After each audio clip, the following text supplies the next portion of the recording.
The morning sun painted the classroom walls with soft golden light.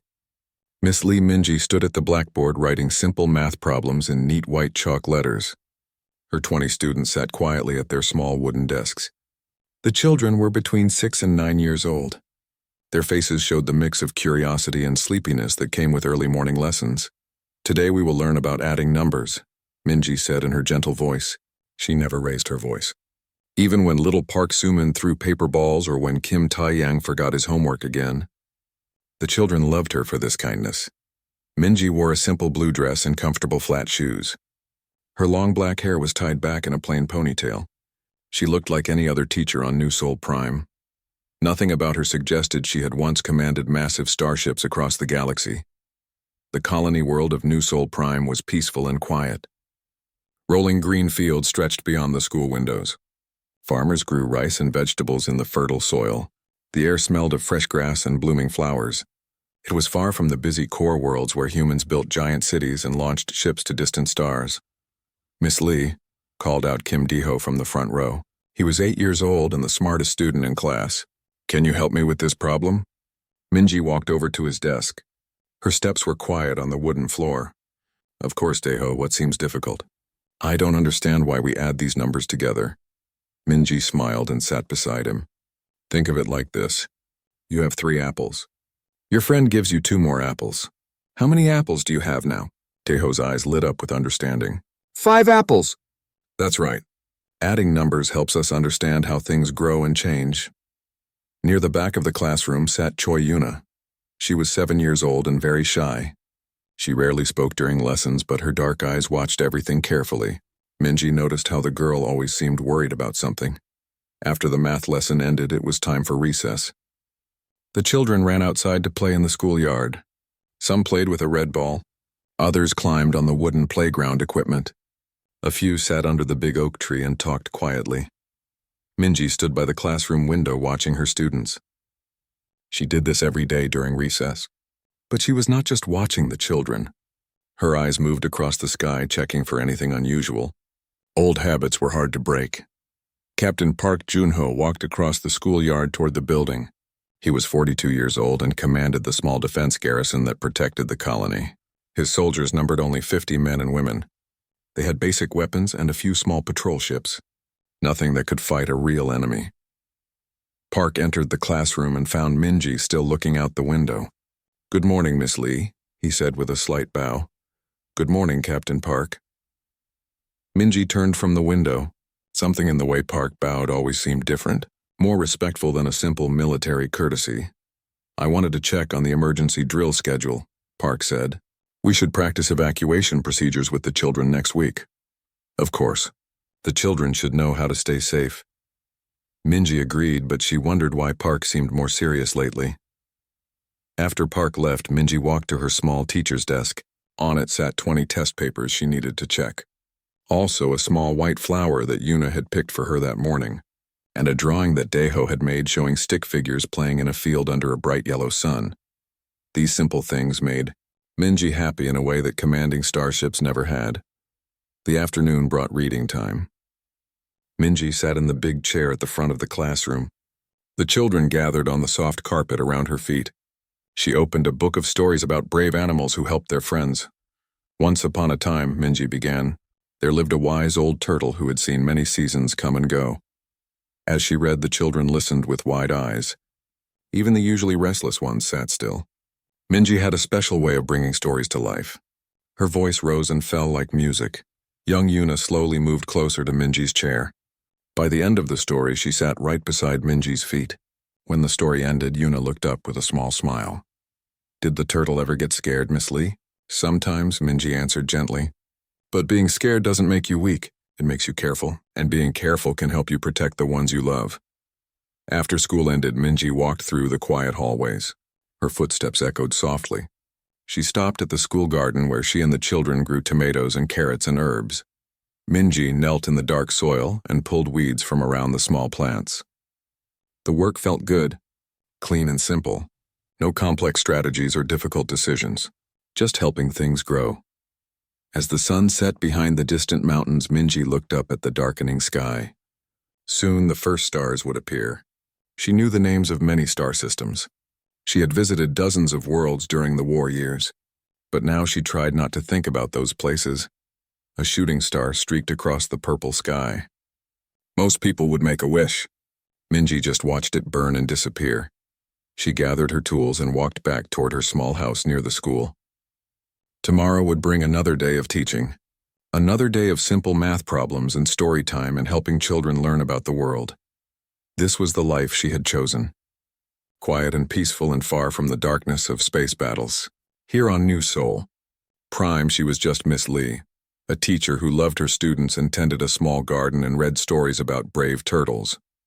But sometimes at night when she looked at the stars, Minji remembered other things. The sound of alarm bells on starship bridges, the flash of weapons fire in the black void, the weight of decisions that decided the fate of billions. Those memories felt like dreams from someone else's life. Someone she used to be long ago. Miss Lee Minji was just a teacher now, and that was exactly what she wanted to be. 3 days later, the morning routine started like any other. Minji was teaching her students about reading when the loud alarm began to sound across the colony. The sharp noise cut through the peaceful classroom like a knife. The children looked up with frightened faces. Little Yuna grabbed her desk with both hands.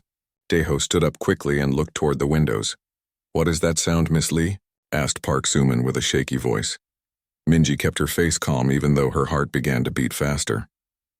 She had heard alarms like this before, long ago in places far from here. "Children, please stay in your seats," Minji said gently. "I need to find out what is happening." She walked to the window and looked up at the clear blue sky. Everything seemed normal. Birds flew between the trees. The wind moved the tall grass in the fields. But something felt wrong. Minji had learned to trust that feeling during the war years. Captain Park burst through the classroom door. His face was pale and serious. Sweat covered his forehead even though the morning was cool. "Miss Lee, we need to talk. Right now." Minji looked at her 20 students. They were scared and confused. "Children, I need to step outside for just a moment. Please read chapter 3 quietly until I return." She followed Park into the hallway. He closed the door behind them and spoke in a low voice. "The long-range sensors picked up something. A fleet of ships heading toward our system. They will arrive in 2 days. What kind of ships?" Minji asked, but part of her already knew the answer. "The computer says they are Keth-Moran vessels, big ones, maybe 20 ships or more." The name hit Minji like a cold wind. Keth-Moran, the alien race that humanity had fought in the brutal border wars 15 years ago, the same species that had tried to destroy Earth itself. "Are you certain?" she asked. "The signatures match perfectly. Miss Lee, we only have 50 soldiers and 3 patrol boats. We cannot fight 20 Keth-Moran warships." Park looked directly into her eyes. "We need you to take command." "No." The word came out harder than Minji intended. "Those days are finished. I'm a teacher now. But you are the Ghost Admiral. You defeated them before. You saved billions of human lives." "That person is gone, Captain Park. She died with the war." Park stared at her for a long moment. Then he nodded slowly. "I understand. But if you change your mind, we would be honored to serve under you again." After Park left, Minji returned to her classroom. The children were reading quietly, but she could see worry in their faces. They had heard the alarm. They knew something was wrong. "Miss Lee, is everything okay?" Daeho asked. "Yes, everything is fine. The alarm was just a test." The lie felt bitter in her mouth. But as the day went on, Minji found it hard to concentrate on teaching. During math time, she caught herself looking out the windows. During lunch, she walked around the schoolyard checking the sky. During story time, she noticed how the children stayed closer to her than usual. That evening, Minji sat in her garden pulling weeds. But her hands moved without thinking. Her mind was far away, remembering things she had tried to forget. The Battle of Titan's Gate. 20 human ships against a Keth-Moran invasion fleet of 60 vessels. The enemy had superior weapons and stronger shields. Everyone said the battle was hopeless, but Minji had found a way. She always found a way. That was why they called her the Ghost Admiral. She appeared where the enemy least expected. She struck fast and disappeared before they could respond. At Titan's Gate, she had used the moon's gravity and a field of space debris to hide her ships. When the Keth-Moran fleet moved into attack position, she struck from 3 directions at once. The battle lasted 4 hours. In the end, 40 Keth-Moran ships were destroyed or damaged beyond repair. The victory saved Earth, but it cost 20,000 human lives. Minji remembered every name on the casualty lists. A small voice interrupted her memories. "Miss Lee, why do you look so sad?" Minji turned to see Yuna standing at the edge of the garden. The little girl held a white flower in her small hands. "I am not sad, Yuna. Just thinking about tomorrow's lessons." Yuna walked closer and held out the flower. "My grandmother says flowers help when people feel worried." Minji took the flower and smiled. "Your grandmother is very wise. Are the loud sounds going to come back?" The question made Minji's heart ache. These children had never known war. They lived in a world of classroom stories and garden vegetables and games under oak trees. They deserve to keep that innocence. "I hope not, Yuna. But if they do, I want you to remember something. You are braver than you know. And there are people who will always protect you." The next day brought more alarms. This time they lasted longer. Through the classroom windows, Minji could see people running in the streets. Farmers left their fields and drove toward the town center. Parents came to pick up their children early from school. Captain Park appeared at her classroom door again. His face was even more serious than before. "The fleet is moving faster than expected. They will be here by tomorrow evening. Miss Lee, please reconsider. My soldiers are good, but they are not prepared for this kind of fight." Minji looked at her remaining students. Many had already gone home with worried parents. Only 8 children remained, including Diho and Yuna. "I will think about it, Captain." That night, Minji stood on her small porch looking up at the stars. Somewhere out there beyond the darkness, enemy ships were coming. Ships filled with weapons and soldiers who remembered the Ghost Admiral, who wanted revenge for their defeat 15 years ago. She had thought her war was over. She had believed that teaching children and growing vegetables could wash away the blood on her hands. But the past never really disappears. It waits in the dark spaces between stars. A shooting star crossed the night sky. This time Minji did make a wish. She wished for her students to remain safe. She wished for the peaceful world of New Soul Prime to survive what was coming. But wishing would not be enough. Tomorrow she would have to decide who she really was. The gentle teacher who read stories about brave turtles, or the admiral who had once turned the tide of an impossible war. The stars gave her no answers. They simply watched and waited like ancient witnesses to human struggle. The enemy fleet arrived at dawn on the 3rd day. 20 massive ships dropped out of hyperspace at the edge of the solar system. Their dark hulls gleamed like metal sharks against the backdrop of stars. Minji was in her classroom preparing lessons when every communication device on the colony began broadcasting the same message. The voice spoke in accented human language, but the words came from an alien throat. "Humans of New Soul Prime. I am Commander Veltash of the Kethmoran Empire. We seek one among you, the coward who calls herself the Ghost Admiral." The children in Minji's classroom looked up from their books with frightened faces. Only 6 students had come to school that morning. The others stayed home with worried families. "We know she is here," the alien voice continued. "The human female who destroyed our honor at Titan's Gate, who murdered thousands of our warriors and then vanished like smoke." Minji's hands gripped the edge of her desk so hard her knuckles turned white. Around the classroom, the children began to whisper. They did not understand the words, but they could hear the anger and hatred in the alien voice.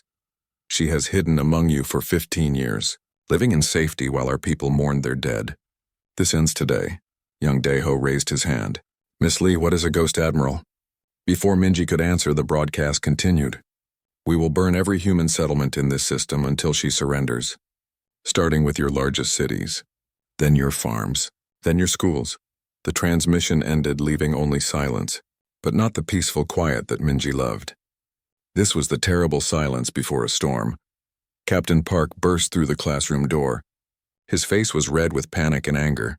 "Children, please go to the library and stay with Mrs. Kim," Minji said calmly. "I need to talk with Captain Park." After the students left, Park began pacing around the small room like a caged animal. "They know you are here. Somehow they tracked you across half the galaxy." He stopped pacing and stared at her. 20,000 colonists are going to die because of this. Unless you help us. I cannot fight anymore, Captain. Too many people died because of my decisions. More people will die if you do nothing." Before Minji could respond, the door opened again. This time 5 people entered. She recognized them as members of the Colony Council. Their faces showed fear and desperation. "Miss Lee," said Counselor Yu Junsu. He was an older man with gray hair who ran the farming cooperative. Captain Park has told us the truth about who you really are. Minji felt her carefully built life cracking apart like ice in spring. I am just a teacher. You are Admiral Lee Minji, said Counselor Han Soo-young. She was a young woman who managed the colony's trade with other worlds. The Ghost Admiral who saved Earth, the greatest military commander humanity has ever known. That person is gone. The aliens don't think so, Counselor Yu said. They followed you here. They want revenge for what you did to them 15 years ago. And now our children will pay the price, added Counselor Park Dong-yun. He managed the colony's schools and hospitals. Unless you take command of our defenses, Minji looked at each council member. She saw the same expression on every face, fear mixed with desperate hope. They wanted her to become the Ghost Admiral again, to save them like she had saved Earth. I need time to think, she said quietly. We don't have time, Captain Park said. Their ships are already moving toward the inner system. They will reach orbit in 18 hours. After the council members left, Minji walked to the school library. Mrs. Kim was reading a story to the frightened children. Yuna sat close to the older woman's chair. Daeho stared out the window at the sky. Miss Lee, he called when he saw her. Are the bad aliens really coming here? Minji sat down among the children. These innocent faces looked at her with complete trust. They believed she could keep them safe, just like her students always had. Yes, Daeho, some dangerous people are coming, but there are good people here who will protect you. Are you one of the good people, Miss Lee? The question hit her like a physical blow. I try to be. Then you will keep us safe, right? Minji looked around at all the young faces. Park Soo-min, who threw paper balls but loved stories about animals. Kim Tae-yang, who forgot his homework, but always helped smaller children. Choi Yuna, who picked flowers and worried about everyone. How could she explain that keeping them safe might require her to become someone she had tried to forget? Someone who made terrible choices and lived with the consequences. That evening, Minji sat alone in her small house. Through the windows, she could see lights moving across the night sky. The Kethmoran fleet was getting closer. She opened a wooden box that she kept hidden under her bed. Inside was her old military uniform, the dark blue fabric with silver stars on the shoulders. She had not worn it for 15 years. Also in the box was a small device that looked like a metal coin, her personal communicator from the war. She pressed a button on its surface and it began to glow with soft blue light. A holographic image appeared above the device. It showed a middle-aged man in a military uniform. Admiral Chen Weiming, who commanded the Human Defense Forces. Minji, he said with surprise in his voice. After all these years. I thought you were dead.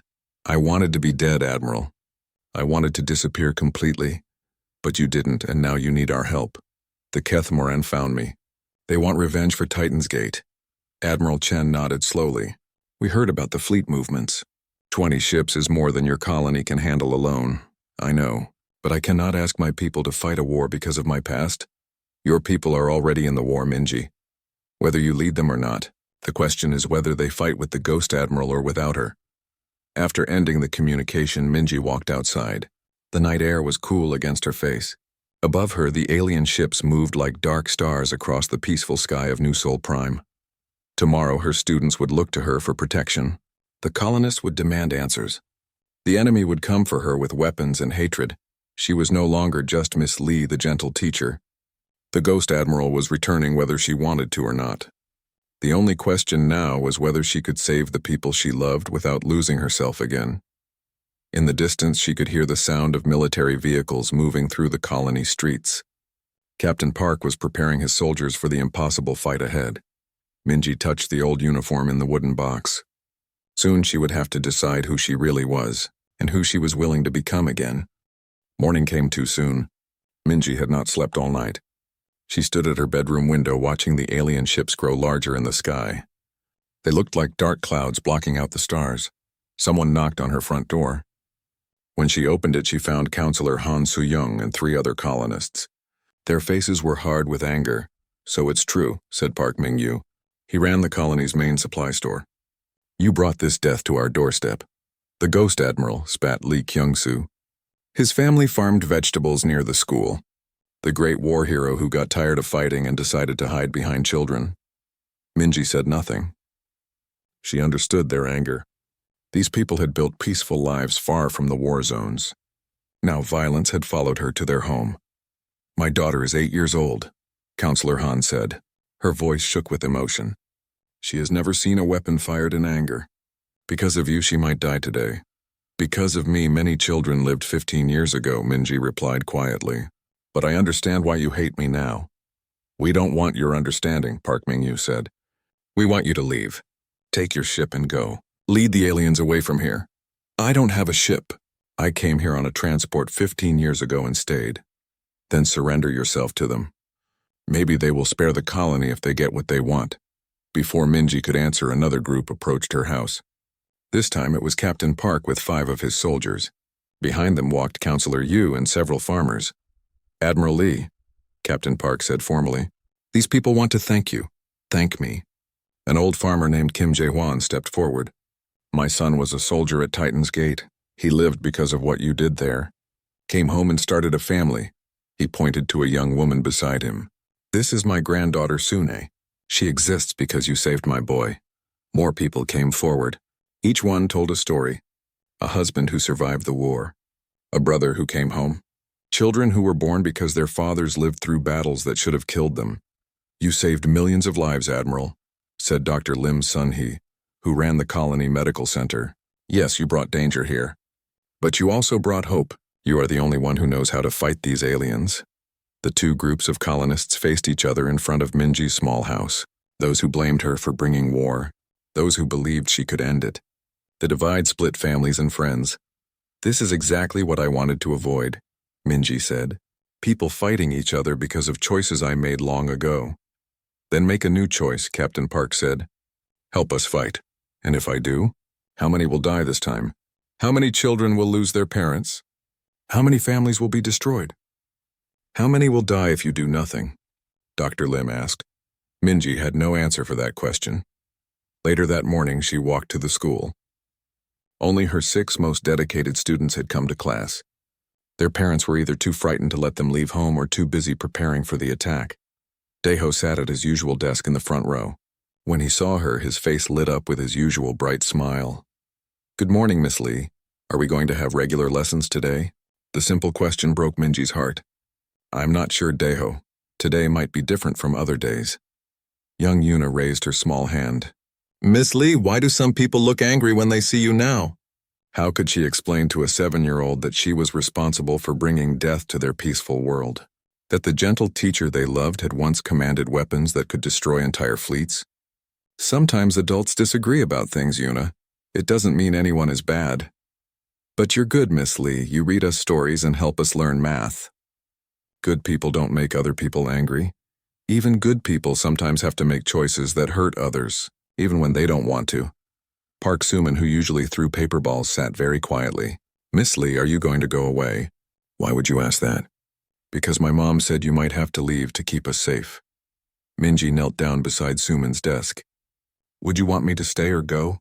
"Stay," all 6 children said at the same time. "Even if staying might be dangerous?" Daeho stood up from his desk. "You always keep us safe, Miss Lee. Even from the scary storms and when Kim Tae-yang got hurt on the playground. You know how to fix things. This is different, Daeho. This is more dangerous than storms or playground accidents. But you're still our teacher, right? Teachers protect their students." That afternoon, the first Kathmaran ships entered orbit around New Sol Prime. There, weapons pointed down at the helpless colony like metal fingers of death. Captain Park found Minji in her empty classroom. She was cleaning the blackboard even though no lessons had been taught. "Admiral, the enemy is demanding your surrender in 1 hour. If you don't give yourself up, they will begin bombing the outer settlements." Minji set down the chalk and turned to face him. "And if I do surrender?" "They said they will execute you publicly and then leave the colony alone. Do you believe them?" Park was quiet for a long moment. "No, Admiral. I think they want to destroy everything anyway. They want revenge for what happened at Titan's Gate. Then surrendering myself won't save anyone." "No, but fighting might. If we had the Ghost Admiral leading us." Minji walked to the window and looked out at the playground where her students loved to play. The swings moved gently in the breeze. The sandbox sat empty. Everything looked normal except for the dark shapes in the sky. "Captain, do you know why they called me the Ghost Admiral? Because you appeared where the enemy least expected and vanished before they could respond." "No. They called me that because I became a ghost. I stopped being human. Every battle took away a piece of who I was until only the tactical mind remained. No emotions, no mercy. No second thoughts about sending thousands to their deaths. But you saved Earth. Yes. And it cost me everything I was. When the war ended, I had to choose. Stay a ghost forever or try to become human again. She turned away from the window and looked at Captain Park. I became a teacher because children don't care about your past. They only care if you are kind to them today. If you help them learn and grow. For 15 years I have been learning how to be human again. Admiral, with respect, we need the ghost now, not the teacher. What if I can't separate them anymore? What if trying to save these children turns me back into the monster who won the war? Captain Park had no answer for that question either. Outside the window, the alien ships continued their slow descent toward the colony. Soon they would be close enough to begin their attack. Time was running out for Miss Lee, the teacher, and for Admiral Lee, the ghost who might have to return from the dead. The first explosion came at sunset. Orange fire bloomed in the eastern hills where the farming settlements were located. The ground shook under Minji's feet as she stood in the schoolyard. All teachers and staff to the emergency stations, she called out. Her voice carried the authority that had once commanded starfleets. Begin evacuation procedures immediately. Mrs. Kim ran toward her with frightened eyes. Miss Lee, what should we do with the children still here? Get them to the underground shelter now. But as Mrs. Kim hurried away, Minji made a different choice. She walked quickly to the school building and climbed the stairs to the roof. From there, she could see the entire colony spread out below her. 3 Kethmoran attack ships moved across the valley like metal hawks. Their weapons fired red beams that turned buildings into smoking ruins. But Minji noticed something important. They were not bombing randomly. They were hitting specific targets. The power station, the communication center, the main roads out of town. They wanted to trap the colonists, not kill them all at once.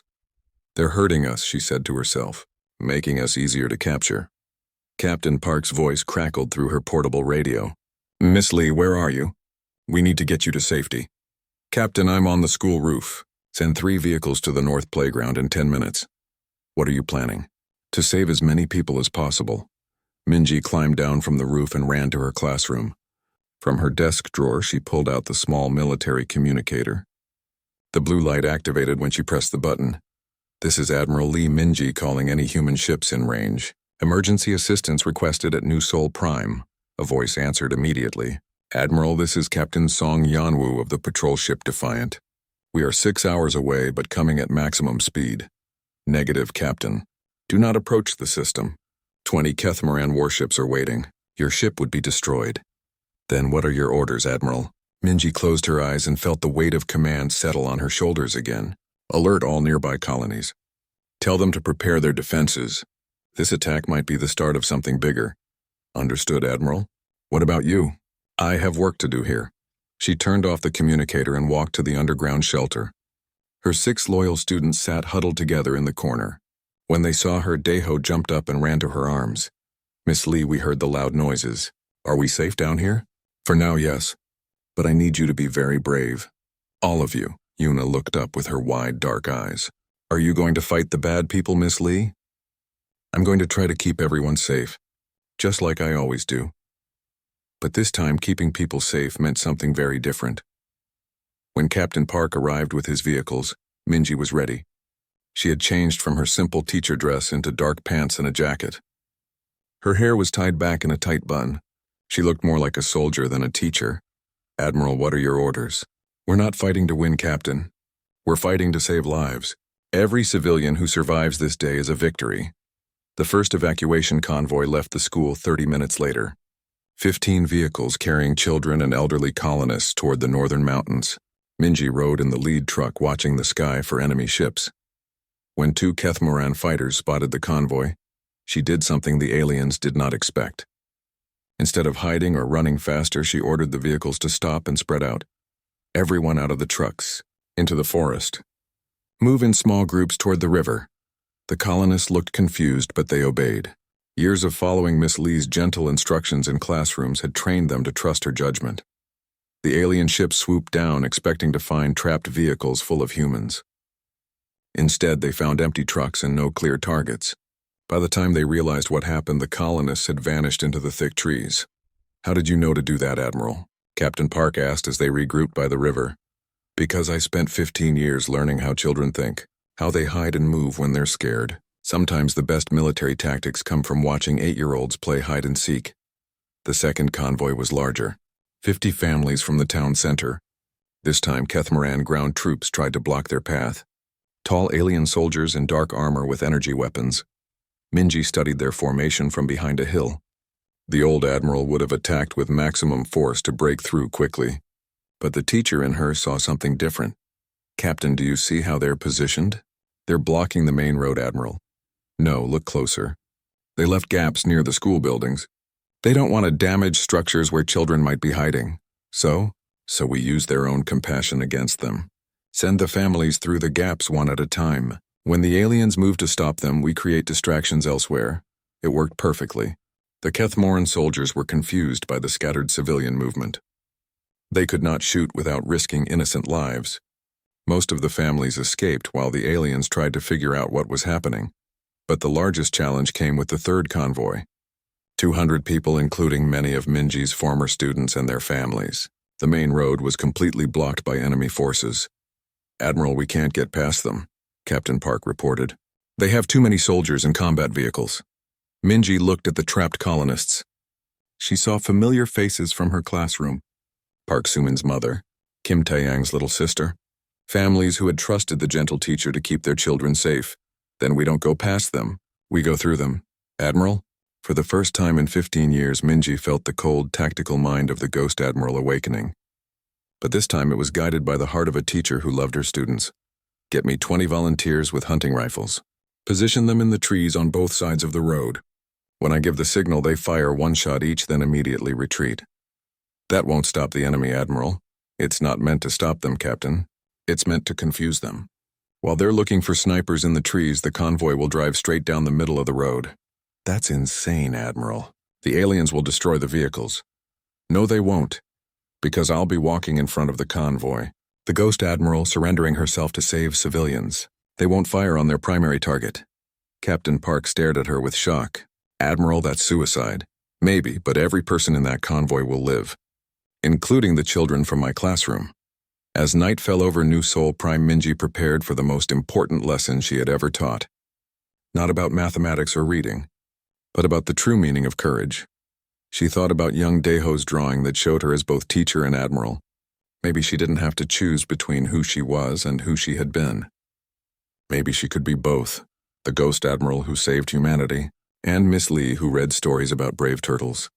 Tomorrow she would find out if love could be stronger than war. Dawn brought the sound of heavy footsteps on the main road. Kethmoran ground troops were moving toward the town center. Their metal boots rang against the pavement like hammer blows. Minji stood at the edge of the forest watching them advance. 50 alien soldiers in dark armor. Each one carried weapons that could cut through steel. Behind them rolled 4 combat vehicles with enough firepower to level city blocks. Admiral, the convoy is ready, Captain Park whispered beside her. 200 civilians and 20 vehicles. But I still think this plan is madness. The best plans usually are, Captain. Minji checked her old military communicator one more time. No messages from the approaching human ships. They were still hours away. Remember what I told you. When the shooting starts, keep the convoy moving no matter what happens to me. Admiral, I can't just let you walk into their guns. You're not letting me do anything, Captain. I'm giving you an order. Minji stepped out of the forest and onto the empty road. She wore her old military uniform with the silver stars on the shoulders. For the first time in 15 years, she looked like the Ghost Admiral again. The alien soldiers saw her immediately. Their weapons turned toward her like metal flowers following the sun. But they did not fire. They had been waiting too long for this moment to waste it with a quick death. I am Admiral Lee Minji, she called out in a loud, clear voice. The one you seek. I surrender myself to prevent further bloodshed. The largest Kethmoran soldier stepped forward. His armor was decorated with symbols that showed his high rank. When he spoke, his voice came through mechanical translators. The Ghost Admiral. Finally, we meet face to face. I am Commander Veltash. I know who you are, Commander. You commanded the defense fleet at Titan's Gate. Yes, I watched you destroy my ships and murder my warriors. Today, I will have justice. Behind Minji, the convoy of civilian vehicles began moving slowly down the road. She could hear the quiet engines and the whispered prayers of frightened families, but she kept her eyes fixed on Commander Veltash. Your justice will cost innocent lives, Commander. These people have done nothing to harm you. They harbor the enemy. They gave you sanctuary for 15 years while our people mourned. They are farmers and teachers and children. They know nothing of war. Then they should have chosen their protector more carefully. The convoy was getting closer. Minji could see the lead vehicle in her peripheral vision. Inside it sat Mrs. Kim and 6 young students, including Daeho and Yuna. Their small faces pressed against the windows. Commander, I propose an exchange. My life for safe passage for these civilians. You are in no position to bargain, Ghost Admiral. We will take your life and destroy this colony as we see fit. Then you have learned nothing from our last battle. Something in Minji's voice made Veltash pause. The alien commander tilted his armored head like a curious predator. What could you possibly teach us now? You have no ships, no weapons, no army. I can teach you why humanity always wins in the end. The convoy was almost level with them now. 20 vehicles full of colonists moving slowly past the alien soldiers. Some of the Kethmaran troops turned their weapons toward the civilians, but Veltash held up a clawed hand to stop them. Speak then, but make it quick. Your death has been delayed too long already. Minji looked directly into the alien commander's dark eyes. 15 years ago at Titan's Gate, I defeated you with superior tactics and ruthless strategy. I sacrificed 20,000 human lives to save billions more. I became a monster to win that battle. Yes, the Ghost Admiral who felt nothing for her own people. That was who I was then. But look around you, Commander. See what I have become. The alien commander looked at the convoy of civilians, at the way they moved in small family groups protecting their children, at how even the adult humans stayed close to the vehicles that carried the youngest ones. I spent 15 years learning how to be human again, how to value individual lives instead of just counting casualties. These people taught me that every person matters. Every child has worth beyond their tactical value. Daeho's face appeared in the window of the lead vehicle. When he saw Minji, he pressed his small hand against the glass and mouthed the words, Miss Lee. That boy is 8 years old, Minji continued. He loves mathematics and draws pictures of animals. His greatest worry is forgetting his homework. He has never hurt anyone in his entire life. Children grow into warriors. Only if we teach them to hate. Only if we show them that violence is the only solution to disagreement. More vehicles passed by. Minji could see other familiar faces. Park Suman, who threw paper balls but always apologized afterward. Kim Taeyang, who helped smaller children reach high shelves. Choi Yuna, who picked flowers for anyone who seemed sad. These children could grow into scientists who cure diseases, artists who create beauty, teachers who help others learn and grow, but only if they survive today. Pretty words, Ghost Admiral, but words do not erase the blood on your hands. No, they don't. But they can prevent more blood from being spilled. The last vehicle in the convoy was now passing them. Inside, Minji could see Captain Park's wife and their twin daughters. The little girls waved at her through the window. Commander, you have a choice. You can become the monster that I used to be. Kill innocent people for revenge, or you can be something better. We seek justice, not revenge. What justice is there in murdering children? What honor comes from destroying schools and hospitals? For a moment, Veltash said nothing. Around him, his soldiers waited for orders. Their weapons remained pointed at the passing civilians, but no one fired. Your people destroyed our future, Ghost Admiral. Our colonies. Our dreams of expansion. And these colonists had nothing to do with that decision. They came here seeking peace. They built schools and farms and libraries. They created life instead of destroying it. The convoy had almost cleared the alien position. Just 3 more vehicles to go.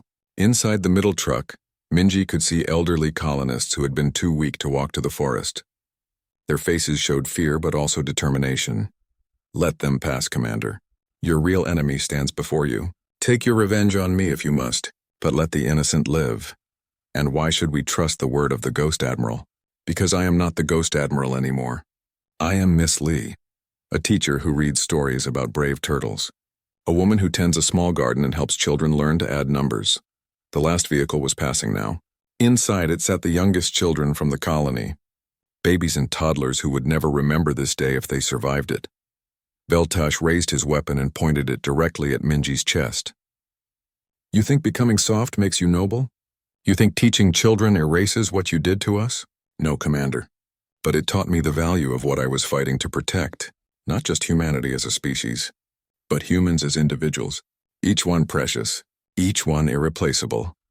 The alien commander's finger moved toward the trigger of his weapon. Behind him, the convoy had cleared the roadblock and was accelerating toward safety. You want to know the real reason humanity always wins? Minji said quietly. It's not because we're stronger or smarter or more ruthless. It's because we never stop learning how to be better than what we were. Veltash hesitated. For just a moment, his weapon wavered. That moment was enough. Captain Park's sniper teams opened fire from the forest. 20 shots rang out simultaneously. Not aimed to kill, but to create chaos and confusion. The alien soldiers spun around looking for targets in the trees. In that confusion, Minji did something completely unexpected. Instead of running away, she stepped forward toward Commander Veltash. The lesson is over, Commander. Class dismissed. Commander Veltash grabbed Minji with his massive armored hand and dragged her toward his command ship. The alien transport was dark and cold inside, metal walls covered with strange symbols that hurt human eyes to look at. You think your trick saved anyone, Ghost Admiral? Veltash's mechanical voice echoed in the narrow corridor. We will hunt down every vehicle, kill every colonist, starting with the children you tried so hard to protect. Then you have learned nothing from this war, Commander. Veltash threw her into a holding cell and activated the energy bars. Blue light crackled between metal posts, creating an impossible barrier. What could you possibly teach us now? You are our prisoner. Your people are scattered and helpless. Minji sat down on the cold metal bench in her cell. Through the small window, she could see the alien fleet hanging in orbit like dark stars. 20 ships with enough firepower to turn the colony into ash. Commander, may I ask you something? Do you have children? The question seemed to surprise Veltash. He turned his armored head toward her but said nothing. I taught children for 15 years. I learned that young minds are like seeds. They grow into whatever you plant in them. Plant hate and they become hateful. Plant fear and they become afraid. Plant hope and they reach for the stars. Human philosophy means nothing to us. What about Keth Moran philosophy? What did your people teach their children before the war? Again, Veltash remained silent. But Minji noticed he did not walk away. I studied your culture, Commander. Before Titan's Gate, your people were explorers once, scientists and artists. You built beautiful cities and wrote poetry about distant suns. That was before humans began expanding into our territory. Yes. And what did that conflict teach your children? What did 15 years of war plant in their young minds? Veltash activated a wall screen that showed the view outside the ship. Below them, New Sol Prime looked peaceful and green. Smoke still rose from the bombed settlements, but most of the colony remained intact. Our children learned that might makes right, that the strong survive and the weak perish, that there is no room in this galaxy for both our species. And what will you teach them today? That killing farmers and teachers and 8-year-olds makes you strong? We teach them to finish what we started, by becoming exactly what you hated about humanity. For the first time since Minji had met him, Commander Veltash seemed uncertain. His mechanical breathing made soft hissing sounds in the quiet cell. You humans spread across the stars like a plague, taking worlds that belonged to others, building colonies on planets we had claimed. Yes, some humans did terrible things, just like some Kethmoran did terrible things. But those colonists down there never took anything from you. They came to an empty world and built schools and hospitals. Minji stood up and walked to the energy barrier. The blue light made her face glow with an otherworldly color. Commander, I want to show you something. May I use your communication system? Why? Because I want you to meet my students. Veltash stared at her for a long moment. Then he pressed several buttons on his wrist device. A holographic screen appeared in the air above them. The screen showed the interior of one of the evacuation vehicles. Captain Park's voice came through the speakers. Admiral, are you safe? The convoy reached the northern shelter. All civilians accounted for. I'm fine, Captain. Can you show Commander Veltash something for me? Put young Deho on the screen. After a moment, Deho's face appeared on the hologram.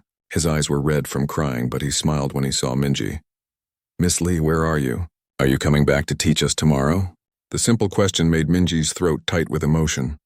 I hope so, Deho. Can you tell the alien commander about our classroom? Deho looked confused, but he began talking in his usual excited way. We have 20 desks and a big blackboard. Miss Lee teaches us about numbers and reading. She reads us stories about animals who help each other. And we have a garden where we grow vegetables. What's your favorite thing about school, Deho? When you help me understand hard problems. And when Yuna picks flowers for everyone. And when Kim Taeyang shares his lunch with kids who forgot theirs. Commander Veltash watched the young boy's face on the screen.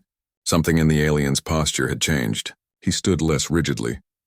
Deho, can you tell the commander what you want to be when you grow up? A teacher like you, Miss Lee.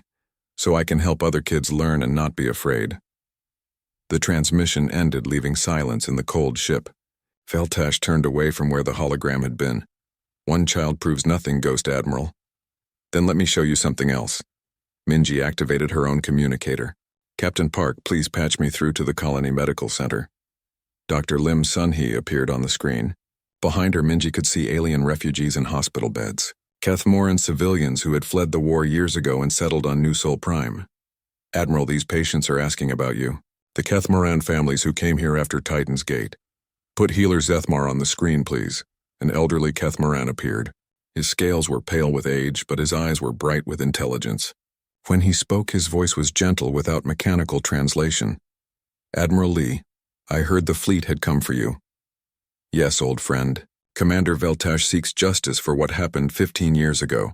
The elderly alien looked directly at Veltash through the screen. Commander, I know your pain. I lost 2 sons at Titan's Gate. But I have lived among humans for 15 years. I have seen what they are capable of when they choose creation over destruction. You are a traitor to our people, Veltash said. No, Commander. I am a teacher. Just like Admiral Lee. I teach young humans about Kethmoran culture, about our art and music and philosophy, and they teach their children that not all aliens are enemies. Healer Zethmar, how many Kethmoran refugees live on New Sol Prime? Minji asked. 43 individuals, 15 families, including 12 children born here who have never known war. Veltash stared at the screen. Children? Yes, Commander. Young ones who play with human children, who attend the same schools, who consider this world their home. The transmission ended. Commander Veltash stood motionless for several minutes. Finally, he spoke. What are you trying to prove, Ghost Admiral? That the cycle can be broken. That children don't have to inherit their parents' hatred. That former enemies can become friends if someone is brave enough to plant the first seeds of trust. Veltash walked to the cell controls. His armored finger hovered over the release button. And if I let you live? If I spare this colony? What guarantee do I have that humans will not continue their expansion? That there will not be more Titan's Gates? None, Commander. I can't promise what other humans will do. But I can promise what these humans will do. They will build schools where Kethmoran and human children learn together. They will grow food and share it with anyone who is hungry. They will choose hope over fear.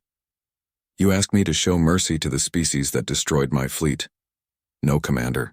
I ask you to show wisdom to the species that could become your students. Veltash pressed the button. The energy barrier disappeared with a soft hum. Minji stepped out of the cell and looked up at the towering alien commander. What happens now? She asked. Now, Ghost Admiral, we see if an old warrior can learn to be a teacher. 1 year later, Minji stood in her classroom watching a very unusual sight. 20 human children sat at their desks alongside 5 young Kethmoran students. On the blackboard, she had written math problems in both human numbers and alien symbols. Deho raised his hand. Miss Lee, can you help me and Velkara with this problem? We're having trouble with the translation.